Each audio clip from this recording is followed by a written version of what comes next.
ਪੰਜਾਬੀ ਭਾਸ਼ਾ ਨੂੰ ਪਿਆਰ ਕਰਨ ਵਾਲੇ ਸਰੋਤਿਆਂ ਦਾ ਤਹਿ ਦਿਲੋਂ ਧੰਨਵਾਦ। ਅੱਜ ਤੁਸੀਂ ਸੁਣੋਗੇ ਡਾਕਟਰ ਨਰਿੰਦਰ ਸਿੰਘ ਕਪੂਰ ਜੀ ਦੁਆਰਾ ਲਿਖੀ ਕਿਤਾਬ ਬੁਨਿਆਦਾਂ। ਸਿਕੰਦਰ ਮਹਾਨ ਵਿਅਕਤੀ ਜਨਮ ਨਹੀਂ ਲੈਂਦੇ, ਪ੍ਰਗਟ ਹੁੰਦੇ ਹਨ ਤਾਂ ਕਿ ਸੰਸਾਰ ਉਹਨਾਂ ਨੂੰ ਵੇਖ ਲਏ, ਸਮਝ ਲਏ ਅਤੇ ਜਾਣ ਜਾਵੇ ਕਿ ਇੱਕ ਵਿਅਕਤੀ ਆਪਣੇ ਸੰਖੇਪ ਜੀਵਨ ਵਿੱਚ ਕਿਤੇ ਨਾ ਕੁਝ ਨਵਾਂ ਅਤੇ ਨਿਆਰਾ ਸੰਭਵ ਕਰ ਵਿਖਾਉਂਦਾ ਹੈ। ਸੰਸਾਰ ਵਿੱਚ ਸਿਕੰਦਰ ਪਹਿਲਾ ਵਿਅਕਤੀ ਸੀ ਮਹਾਨ, ਜਿਸ ਦੇ ਨਾਂ ਦਾ ਭਾਗ ਬਣਿਆ ਹੈ। ਉਸ ਦਾ ਨਾਂ ਸਾਰੇ ਸੰਸਾਰ ਵਿੱਚ ਪ੍ਰਸਿੱਧ ਹੈ। ਸਿਕੰਦਰ ਦੇ ਆਪਣੇ ਜ਼ਮਾਨੇ ਵਿੱਚ ਜਿੱਤ ਦੇ ਅਰਥ ਸਿਕੰਦਰ ਹੋ ਗਏ ਸਨ ਅਤੇ ਜਿਹੜਾ ਵੀ ਜਿੱਤਦਾ ਸੀ ਉਸ ਨੂੰ ਸਿਕੰਦਰ ਕਿਹਾ ਜਾਣ ਲੱਗ ਪੈਂਦਾ ਸੀ। ਸਿਕੰਦਰ ਯੂਨਾਨ ਦੀ ਇੱਕ ਰਿਆਸਤ ਮਕਦੂਨੀਆ ਦੇ ਰਾਜੇ ਫਿਲਿਪ ਦਾ ਪੁੱਤਰ ਸੀ। ਉਹ 12 ਸਾਲ ਦਾ ਸੀ ਜਦੋਂ ਉਸ ਵੱਲੋਂ ਇੱਕ ਜੰਗਲੀ ਅਥਰਾ ਘੋੜਾ ਸਾਧਨ 'ਤੇ ਪਿਤਾ ਨੇ ਕਿਹਾ ਸੀ, ਮੇਰਾ ਰਾਜ ਤੇਰੇ ਲਈ ਸੋਹਣਾ ਹੈ, ਤੂੰ ਆਪਣੇ ਮੇਚ ਦੀ ਸਲਤਨਤ ਲੱਭ। ਸਿਕੰਦਰ 3 ਸਾਲ ਅਰਸਤੂ ਦਾ ਵਿਦਿਆਰਥੀ ਰਿਹਾ। ਸਿਕੰਦਰ ਦਾ ਪਿਤਾ ਫਿਲਿਪ ਸਿਕੰਦਰ ਦੀ ਭੈਣ ਦੇ ਵਿਆਹ ਦੇ ਜਲੂਸ ਵਿੱਚ ਇੱਕ ਦਰਬਾਰੀ ਦੇ ਹੱਥੋਂ ਧੋਖੇ ਨਾਲ ਮਾਰਿਆ ਗਿਆ ਸੀ। ਪਿਤਾ ਦੀ ਮੌਤ ਉਪਰੰਤ ਹੋਈ ਬਗਾਵਤ ਨੂੰ ਸਿਕੰਦਰ ਨੇ ਜਿਸ ਦਲੇਰੀ ਨਾਲ ਕੁਚਲਿਆ, ਉਸ ਨਾਲ ਉਸ ਦੀ ਬਹਾਦਰੀ ਦੇ ਰੰਗ ਪ੍ਰਗਟ ਹੋ ਗਏ ਸਨ। ਬਚਪਨ ਵਿੱਚ ਇੱਕ ਵਾਰੀ ਪ੍ਰਸਿੱਧ ਯੂਨਾਨੀ ਕਵੀ ਹੋਮਰ ਦੀ ਕਬਰ 'ਤੇ ਸਿਜਦਾ ਕਰਦਿਆਂ ਸਿਕੰਦਰ ਨੇ ਸਾਰੇ ਸੰਸਾਰ ਨੂੰ ਫਤਿਹ ਕਰਨ ਦਾ ਸੁਪਨਾ ਵੇਖਿਆ ਸੀ। ਲਗਭਗ 2500 ਸਾਲ ਪਹਿਲਾਂ ਮਕਦੂਨੀਆ ਦਾ ਰਾਜ ਪ੍ਰਬੰਧ ਅਹਿਲਕਾਰਾਂ ਨੂੰ ਅਤੇ ਆਪਣੀ ਮਾਂ ਨੂੰ ਸੌਂਪ ਕੇ 19 ਸਾਲ ਦਾ ਸਿਕੰਦਰ ਸੰਸਾਰ ਜਿੱਤਣ ਦੇ ਸੁਪਨੇ ਨੂੰ ਸੱਚ ਸਾਬਤ ਕਰਨ ਵਾਸਤੇ ਚੱਲਿਆ। ਉਹ 13 ਸਾਲ 16,000 ਮੀਲ ਮੁਹਿੰਮਾਂ, ਲੜਾਈਆਂ ਅਤੇ ਯੁੱਧ ਜਿੱਤਦਾ ਚਲਾ ਗਿਆ। ਉਹ ਜਿਸ ਇਲਾਕੇ ਨੂੰ ਨਿਹਾਰਦਾ ਸੀ ਉਹ ਉਸਦਾ ਹੋ ਜਾਂਦਾ ਸੀ। ਉਸ ਵੇਲੇ ਦੇ ਬਾਦਸ਼ਾਹ ਹੱਦਾਂ ਸਰਹੱਦਾਂ ਵੇਖਦੇ ਸਨ, ਸਿਕੰਦਰ ਅਸਮਾਨ ਅਤੇ ਦੁਮੇਲ ਵੇਖਦਾ ਸੀ। ਉਸ ਦੀਆਂ ਜਿੱਤਾਂ ਇਤਨੀਆਂ ਵੱਡੀਆਂ ਸਨ ਕਿ ਉਹਨਾਂ ਨੂੰ ਚੇਤਨਾ ਵਿੱਚ ਵਸਾਉਣਾ ਮੁਸ਼ਕਿਲ ਪ੍ਰਤੀਤ ਹੁੰਦਾ ਹੈ। ਸਿਕੰਦਰ ਨੂੰ ਯੂਨਾਨੀ ਸੱਭਿਅਤਾ 'ਤੇ ਮਾਣ ਸੀ, ਜਿਸ ਦੀਆਂ ਪ੍ਰਾਪਤੀਆਂ ਦਾ ਲਾਭ ਸਾਰੇ ਸੰਸਾਰ ਨੂੰ ਪਹੁੰਚਾਉਣ ਲਈ ਉਸ ਨੇ ਦੁਨੀਆ ਨੂੰ ਫਤਿਹ ਕਰਨ ਦਾ ਬੀੜਾ ਚੁੱਕਿਆ ਸੀ। ਉਹ ਇਸ ਲਈ ਮਹਾਨ ਸੀ ਕਿਉਂਕਿ ਉਸ ਨੇ ਸੰਸਾਰ ਨੂੰ ਫਤਿਹ ਕਰਨ ਦਾ ਪ੍ਰਣ ਕੀਤਾ ਸੀ। ਜਿਤਨਾ ਕਿਸੇ ਦਾ ਮਹਾਨ ਸੁਪਨਾ ਹੁੰਦਾ ਹੈ, ਉਤਨਾ ਹੀ ਮਹਾਨ ਉਹ ਸੁਪਨਾ ਵੇਖਣ ਵਾਲਾ ਬਣ ਜਾਂਦਾ ਹੈ। ਸਿਕੰਦਰ ਇਸ ਕਰਕੇ ਵੀ ਮਹਾਨ ਸੀ ਕਿਉਂਕਿ ਉਸ ਵਿੱਚ ਜਵਾਨੀ ਵਾਲੇ ਔਗੁਣ ਨਹੀਂ ਸਨ। ਉਹ ਯੋਧਿਆਂ ਵਾਲੇ ਗੁਣਾਂ ਕਰਕੇ ਹਰਮਨ ਪਿਆਰਾ ਸੀ। ਫੌਜ ਦੇ ਪ੍ਰਬੰਧ ਵਿੱਚ ਕੋਈ ਉਸ ਦੇ ਬਰਾਬਰ ਨਹੀਂ ਸੀ। ਉਸ ਵਿੱਚ ਆਪਣੇ ਹਜ਼ਾਰਾਂ ਫੌਜੀ ਮਰਵਾ ਕੇ ਜਿੱਤੀਆਂ ਬਾਦਸ਼ਾਹੀਆਂ ਵਾਪਸ ਮੋੜਨ ਦੀ ਅਮੀਰੀ ਸੀ। ਇਨਸਾਨ ਵਜੋਂ ਸਿਕੰਦਰ ਨਿਆਰਾ ਸੀ। ਉਸ ਨੇ ਵਿਧਵਾ ਮਹਾਰਾਣੀਆਂ ਦਾ ਸਤਿਕਾਰ ਕੀਤਾ ਅਤੇ ਹਾਰੇ ਹੋਏ ਮਹਾਰਾਜਿਆਂ ਦੇ ਪਰਿਵਾਰਾਂ ਨੂੰ ਸੁਰੱਖਿਆ ਪ੍ਰਦਾਨ ਕੀਤੀ। ਯੁੱਧ ਦੇ ਮੈਦਾਨ ਵਿੱਚ ਕਿਸੇ ਵਿੱਚ ਉਸ ਦੇ ਸਾਹਮਣੇ ਹੋਣ ਦੀ ਯੋਗਤਾ ਨਹੀਂ ਸੀ। ਉਸ ਦੇ ਕਾਰਨਾਮੇ ਭਾਵੇਂ ਮਿਟ ਗਏ ਹਨ, ਪਰ ਉਸ ਦਾ ਨਾਂ ਨਿਰੰਤਰ ਗੂੜ੍ਹਾ ਹੁੰਦਾ ਗਿਆ ਹੈ। ਉਸ ਉੱਤੇ ਵਿਸ਼ਵ ਪੱਧਰ ਤੋਂ ਘੱਟ ਦਾ ਕੋਈ ਪੈਮਾਨਾ ਲਾਗੂ ਨਹੀਂ ਹੁੰਦਾ। ਸੰਸਾਰ ਵਿੱਚ ਇਸ ਵੇਲੇ 1 ਕਰੋੜ ਨਾਲੋਂ ਵੱਧ ਲੋਕਾਂ ਦਾ ਨਾਂ ਸਿਕੰਦਰ ਹੈ। ਸਿਕੰਦਰ ਦੇ ਹਰ ਬੋਲ ਦੇ ਡੂੰਘੇ ਅਰਥ ਸਨ। ਉਸ ਦੀ ਹਰ ਹਰਕਤ ਵਿੱਚ ਜ਼ਿੰਦਗੀ ਮੌਤ ਦਾ ਨਾਟਕ ਹੁੰਦਾ ਸੀ। ਉਸ ਦੀਆਂ ਕਈਆਂ ਗੱਲਾਂ ਵਿਸ਼ਵ ਚੇਤਨਾ ਦਾ ਭਾਗ ਬਣ ਗਈਆਂ ਹਨ। ਉਸ ਨੇ ਕਿਹਾ ਸੀ, ਯੂਨਾਨ ਵਿੱਚ ਪ੍ਰਸਿੱਧ ਹੋਣ ਵਾਸਤੇ ਮੈਨੂੰ ਬੜੀਆਂ ਮੁਸੀਬਤਾਂ ਬਰਦਾਸ਼ਤ ਕਰਨੀਆਂ ਪਈਆਂ ਹਨ। ਫੌਜ ਬਾਰੇ ਉਸ ਦਾ ਕਥਨ ਸੀ ਕਿ ਹਰੇਕ ਫੌਜੀ ਦੇ ਵਿਅਕਤੀਗਤ ਵਿਹਾਰ 'ਤੇ ਸਮੁੱਚੀ ਫੌਜ ਦੀ ਕਿਸਮਤ ਟਿਕੀ ਹੁੰਦੀ ਹੈ। ਉਹ ਕਿਹਾ ਕਰਦਾ ਸੀ, ਜੇ ਅਸਮਾਨ ਵਿੱਚ 2 ਸੂਰਜ ਨਹੀਂ ਹੋ ਸਕਦੇ, ਧਰਤੀ 'ਤੇ 2 ਬਾਦਸ਼ਾਹ ਕਿਵੇਂ ਹੋ ਸਕਦੇ ਹਨ। ਉਸ ਦਾ ਵਿਚਾਰ ਸੀ, ਜੋ ਯਤਨ ਕਰਦਾ ਹੈ ਉਸ ਲਈ ਕੁਝ ਵੀ ਅਸੰਭਵ ਨਹੀਂ ਹੁੰਦਾ। ਉਹ ਆਪਣੇ ਪਿਤਾ ਦਾ ਜ਼ਿੰਦਗੀ ਦੇਣ ਲਈ ਧੰਨਵਾਦੀ ਸੀ। ਆਪਣੇ ਅਧਿਆਪਕ ਦਾ ਉਹ ਜ਼ਿੰਦਗੀ ਜਿਉਣੀ ਸਿਖਾਉਣ ਲਈ ਸ਼ੁਕਰਗੁਜ਼ਾਰ ਸੀ। ਉਸ ਨੇ ਮੰਨਿਆ, ਮੈਂ ਧਰਤੀਆਂ ਜਿੱਤਦਾ ਰਿਹਾ, ਲੋੜ ਗਿਆਨ ਦਾ ਸੰਸਾਰ ਅਤੇ ਆਪਣੇ ਆਪ ਨੂੰ ਜਿੱਤਣ ਦੀ ਸੀ। ਉਸ ਨੂੰ ਭੇਡਾਂ ਦੇ ਆਗੂਆਂ ਵਾਲੀ ਸ਼ੇਰਾਂ ਦੀ ਫੌਜ ਤੋਂ ਡਰ ਨਹੀਂ ਸੀ ਲੱਗਦਾ। ਸ਼ੇਰਾਂ ਦੀ ਅਗਵਾਈ ਵਾਲੀ ਭੇਡਾਂ ਦੀ ਫੌਜ ਤੋਂ ਭੈ ਆਉਂਦਾ ਸੀ। ਉਸ ਅਨੁਸਾਰ ਗਰਮੀ ਅਤੇ ਸਰਦੀ, ਭੁੱਖ ਅਤੇ ਪਿਆਸ, ਅਕੇਵਾਂ ਅਤੇ ਥਕਾਵਟ ਬਰਦਾਸ਼ਤ ਕਰਨ ਵਾਲੇ ਨੂੰ ਹਰਾਇਆ ਨਹੀਂ ਜਾ ਸਕਦਾ। ਸਿਕੰਦਰ ਨਾਲ ਜੁੜੀਆਂ ਸੈਂਕੜੇ ਕਹਾਣੀਆਂ ਪ੍ਰਸਿੱਧ ਹਨ ਅਤੇ ਸੈਂਕੜੇ ਕਹਾਣੀਆਂ ਸਿਕੰਦਰ ਨਾਲ ਜੋੜ ਦਿੱਤੀਆਂ ਗਈਆਂ ਹਨ। ਸਿਕੰਦਰ ਨੇ ਸਨਕਵਾਦ ਦੇ ਪਿਤਾ ਡਾਇਓਨਸੀਅਸ ਕੋਲ ਜਾ ਕੇ ਕਿਹਾ ਸੀ, ਮੈਂ ਬਾਦਸ਼ਾਹ ਹਾਂ, ਕੁਝ ਮੰਗੋ। ਸਭ ਇੱਛਾਵਾਂ ਤੋਂ ਮੁਕਤ, ਕਿਸੇ ਦੀ ਪਰਵਾਹ ਨਾ ਕਰਨ ਵਾਲੇ ਡਾਇਓਨਸੀਅਸ ਨੇ ਕਿਹਾ ਸੀ, ਪਰੇ ਹਟ, ਧੁੱਪ ਆਉਣ ਦੇ। ਇੱਕ ਵਾਰੀ ਸਿਕੰਦਰ ਬਿਮਾਰ ਸੀ। ਹਕੀਮ ਨੇ ਜਦੋਂ ਦਵਾਈ ਦਿੱਤੀ ਤਾਂ ਕਿਸੇ ਨੇ ਉਸ ਨੂੰ ਇੱਕ ਪਰਚੀ ਫੜਾਈ ਜਿਸ 'ਤੇ ਲਿਖਿਆ ਸੀ, ਦਵਾਈ ਵਿੱਚ ਜ਼ਹਿਰ ਹੈ। ਸਿਕੰਦਰ ਨੇ ਪਰਚੀ ਹਕੀਮ ਨੂੰ ਫੜਾ ਕੇ ਦਵਾਈ ਖਾ ਲਈ। ਹਕੀਮ ਨੇ ਪੁੱਛਿਆ, ਜਦੋਂ ਪਤਾ ਲੱਗ ਗਿਆ ਸੀ ਕਿ ਦਵਾਈ ਵਿੱਚ ਜ਼ਹਿਰ ਹੈ ਤਾਂ ਤੁਸੀਂ ਦਵਾਈ ਕਿਉਂ ਖਾਧੀ? ਸਿਕੰਦਰ ਨੇ ਕਿਹਾ, ਮੈਨੂੰ ਤੇਰੇ 'ਤੇ ਵਿਸ਼ਵਾਸ ਹੀ ਇਤਨਾ ਸੀ ਕਿ ਜੇ ਤੂੰ ਮੇਰੇ ਸਾਹਮਣੇ ਵੀ ਜ਼ਹਿਰ ਮਿਲਾਇਆ ਹੁੰਦਾ ਮੈਂ ਤਾਂ ਵੀ ਖਾ ਲੈਣੀ ਸੀ। ਇੱਕ ਰਾਜੇ ਦੇ ਲੜਾਈ ਵਿੱਚ ਮਾਰੇ ਜਾਣ ਉਪਰੰਤ ਸਿਕੰਦਰ ਨੇ ਉਸ ਦੀ ਵਿਧਵਾ ਨਾਲ ਇਤਨਾ ਚੰਗਾ ਵਿਹਾਰ ਕੀਤਾ ਕਿ ਉਹ ਸਵੈ ਇੱਛਾ ਨਾਲ ਸਿਕੰਦਰ ਦੀ ਪਹਿਲੀ ਪਤਨੀ ਬਣੀ। ਫਾਰਸ ਅਰਥਾਤ ਈਰਾਨ ਨੂੰ ਜਿੱਤਣ ਨਾਲ ਸਿਕੰਦਰ ਨੇ ਆਪਣੇ ਪਿਤਾ ਦਾ ਸੁਪਨਾ ਪੂਰਾ ਕੀਤਾ। ਉਸ ਦਾ ਆਪਣਾ ਸੁਪਨਾ ਏਸ਼ੀਆ ਨੂੰ ਜਿੱਤਣਾ ਸੀ। ਡੇਰੀਅਸ ਨਾਂ ਦਾ ਬਾਦਸ਼ਾਹ ਵੀ ਸਿਕੰਦਰ ਨਾਲ ਪੋਰਸ ਵਾਂਗ ਲੜਿਆ ਸੀ।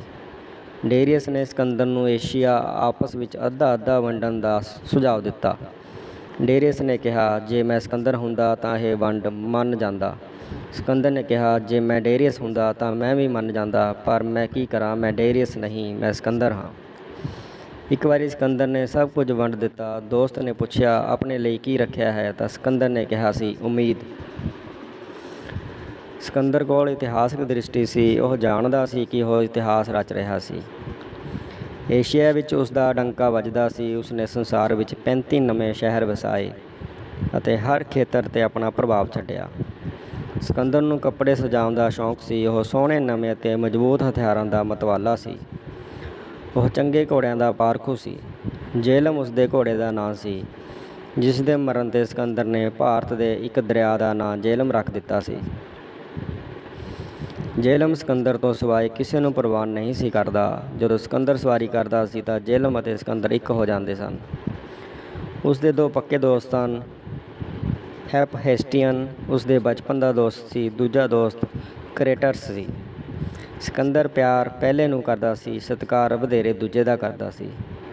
ਹੈਪਹੈਸਟੀਅਨ ਅਤੇ ਸਿਕੰਦਰ ਦਾ ਇੱਕ ਹੀ ਪਹਿਰਾਵਾ ਹੁੰਦਾ ਸੀ। ਇੱਕ ਦੇ ਬੋਲ ਦੂਜੇ ਦੇ ਬੋਲ ਸਮਝੇ ਜਾਂਦੇ ਸਨ। ਕ੍ਰੇਟਸ ਸਿਕੰਦਰ ਬਾਦਸ਼ਾਹ ਦਾ ਦੋਸਤ ਸੀ। ਹੈਪਹੈਸਟੀਅਨ ਸਿਕੰਦਰ ਦਾ ਦੋਸਤ ਸੀ। ਕ੍ਰੇਟਸ ਯੂਨਾਨੀ ਲਿਬਾਸ ਪਹਿਨਦਾ ਸੀ। ਸਿਕੰਦਰ ਲਈ ਉਹ ਯੂਨਾਨ ਦੀ ਪਛਾਣ ਅਤੇ ਆਵਾਜ਼ ਸੀ। ਸਿਕੰਦਰ ਆਪਣੇ ਜੀਵਨ ਵਿੱਚ ਇੱਕ ਵੀ ਲੜਾਈ ਨਹੀਂ ਹਾਰਿਆ। ਜ਼ਮਾਨੇ ਦਾ ਕੋਈ ਅਜਿਹਾ ਹਥਿਆਰ ਨਹੀਂ ਸੀ ਜਿਸ ਦੇ ਜ਼ਖਮ ਦਾ ਸਿਕੰਦਰ ਦੇ ਸਰੀਰ 'ਤੇ ਨਿਸ਼ਾਨ ਨਹੀਂ ਸੀ। ਉਸ ਕੋਲ 10,000 ਘੋੜਸਵਾਰ ਫੌਜ ਸੀ। ਉਹ ਲੜਾਈ ਨੂੰ ਫੈਸਲਾਕੁੰਨ ਪੜਾਅ 'ਤੇ ਲਿਆ ਕੇ ਇਸ ਘੋੜਸਵਾਰ ਫੌਜ ਨੂੰ ਯੁੱਧ ਦੇ ਮੈਦਾਨ ਵਿੱਚ ਉਤਾਰਦਾ ਸੀ ਅਤੇ ਲੜਾਈ ਦਾ ਫੈਸਲਾ ਹੋ ਜਾਂਦਾ ਸੀ। ਇਵੇਂ ਉਹ ਯੁੱਧ ਦੀਆਂ ਵਿਉਂਤਾਂ ਬਣਾਉਣ ਵਿੱਚ ਮਾਹਿਰ ਸੀ। ਉਹ ਯੁੱਧ ਦੇ ਮੈਦਾਨ ਵਿੱਚ ਧੀਰਜ ਨਾਲ ਸੋਚ ਸਕਦਾ ਸੀ। ਉਹ ਅਸੰਭਵ ਨੂੰ ਸੰਭਵ ਬਣਾਉਣ ਵਿੱਚ ਨਿਪੁੰਨ ਸੀ।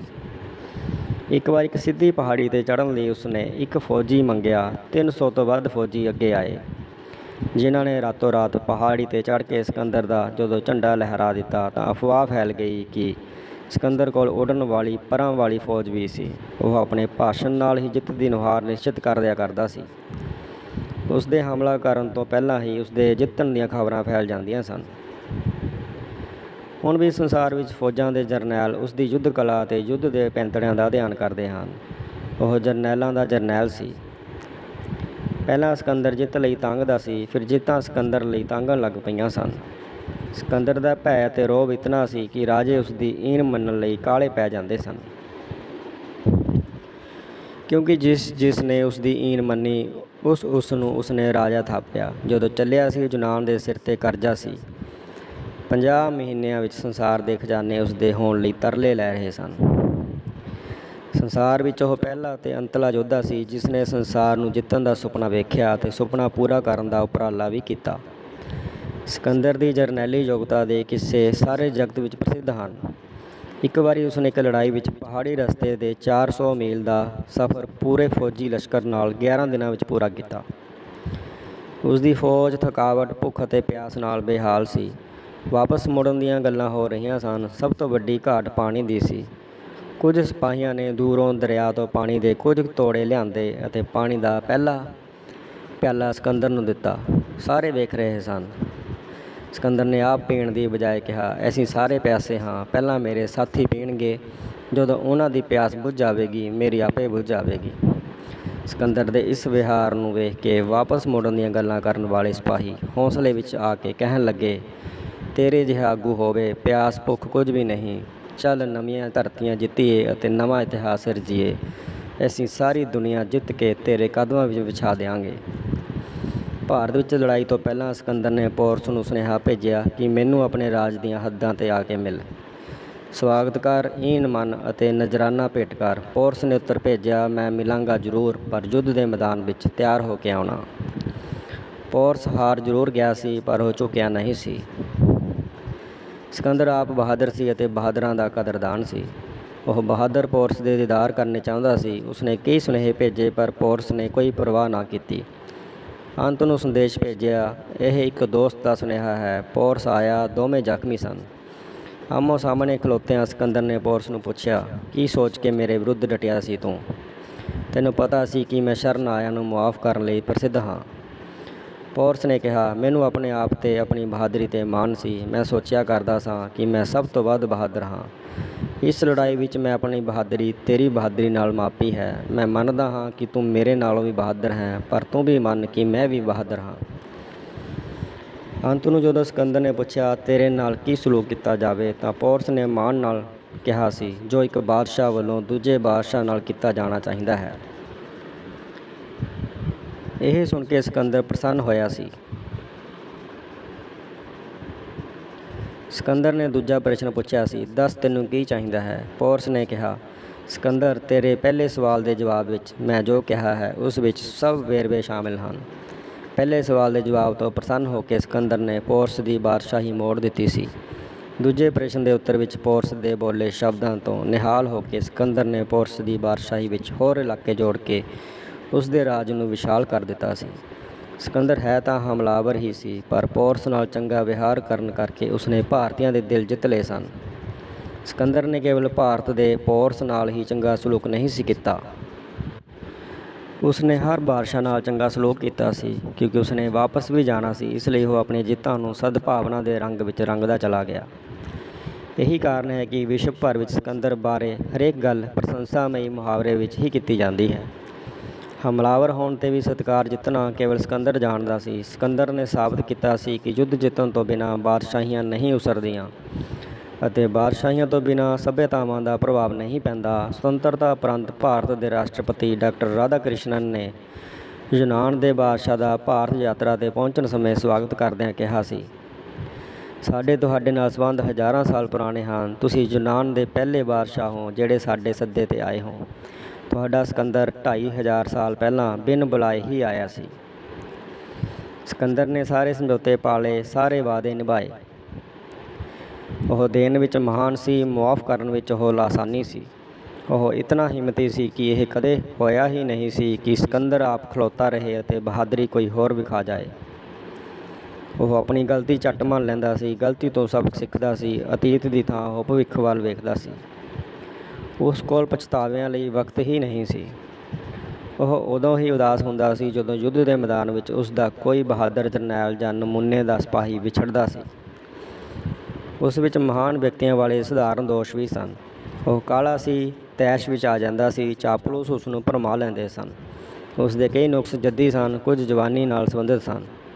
ਸੰਸਾਰ ਦੇ ਬਾਦਸ਼ਾਹਾਂ ਵਿੱਚੋਂ ਸਭ ਤੋਂ ਘੱਟ ਦੋਸ਼ ਸਿਕੰਦਰ ਦੇ ਚਰਿੱਤਰ 'ਤੇ ਲੱਗਦੇ ਹਨ। ਉਹ ਕਿਹਾ ਕਰਦਾ ਸੀ ਕਿ ਬਾਦਸ਼ਾਹ ਵਿੱਚ ਵਸਤਰਾਂ ਅਤੇ ਗਹਿਣਿਆਂ ਦੀ ਨਹੀਂ, ਚਰਿੱਤਰ ਦੀ ਚਮਕ ਹੋਣੀ ਚਾਹੀਦੀ ਹੈ। ਸਿਕੰਦਰ ਆਪਣੀ ਮਾਂ ਦਾ ਸਤਿਕਾਰ ਕਰਦਾ ਸੀ ਅਤੇ ਆਪਣੀਆਂ ਮੁਹਿੰਮਾਂ ਬਾਰੇ ਮਾਂ ਨੂੰ ਲਿਖਦਾ ਰਹਿੰਦਾ ਸੀ ਅਤੇ ਮਾਂ ਦੇ ਖੱਤ ਪ੍ਰਾਪਤ ਕਰਦਾ ਰਹਿੰਦਾ ਸੀ।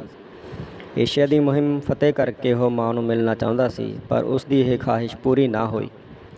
ਸਭ ਤੋਂ ਵੱਧ ਅਧੂਰੀਆਂ ਖਾਹਿਸ਼ਾਂ ਬਾਦਸ਼ਾਹਾਂ ਦੀਆਂ ਹੁੰਦੀਆਂ ਹਨ। ਖਾਹਿਸ਼ਾਂ ਬਾਦਸ਼ਾਹਾਂ ਨੂੰ ਖੂਬ ਭਟਕਾਉਂਦੀਆਂ ਹਨ। ਸਿਕੰਦਰ ਵੀ ਭਟਕਿਆ। ਮਲੇਰੀਏ ਨਾਲ ਪੀੜਤ ਸਿਕੰਦਰ ਪੂਰੇ ਹੋਸ਼ ਹਵਾਸ ਵਿੱਚ ਮਰਿਆ।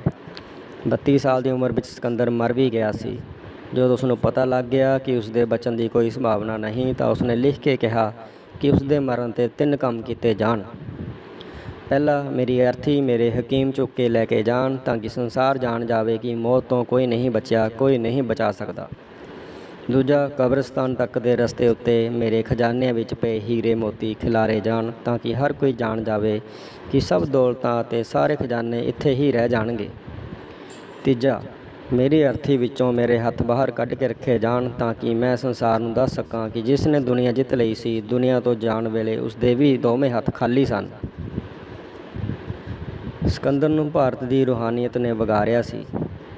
ਇੱਕ ਨਾਂਗੇ ਫਕੀਰ ਨੇ ਸਿਕੰਦਰ ਨੂੰ ਕਿਹਾ ਸੀ, ਤੂੰ ਸਾਡੇ ਵਾਂਗ ਹੀ ਇੱਕ ਸਧਾਰਨ ਬੰਦਾ ਹੈ, ਪਰ ਤੂੰ ਘਰ-ਬਾਰ ਤਿਆਗ ਕੇ ਦੂਰ ਦੁਰਾਡੀਆਂ ਧਰਤੀਆਂ 'ਤੇ ਆਪ ਦੁਖੀ ਹੋਣ ਅਤੇ ਹੋਰਾਂ ਨੂੰ ਦੁਖੀ ਕਰਨ ਆਇਆ ਹੈ।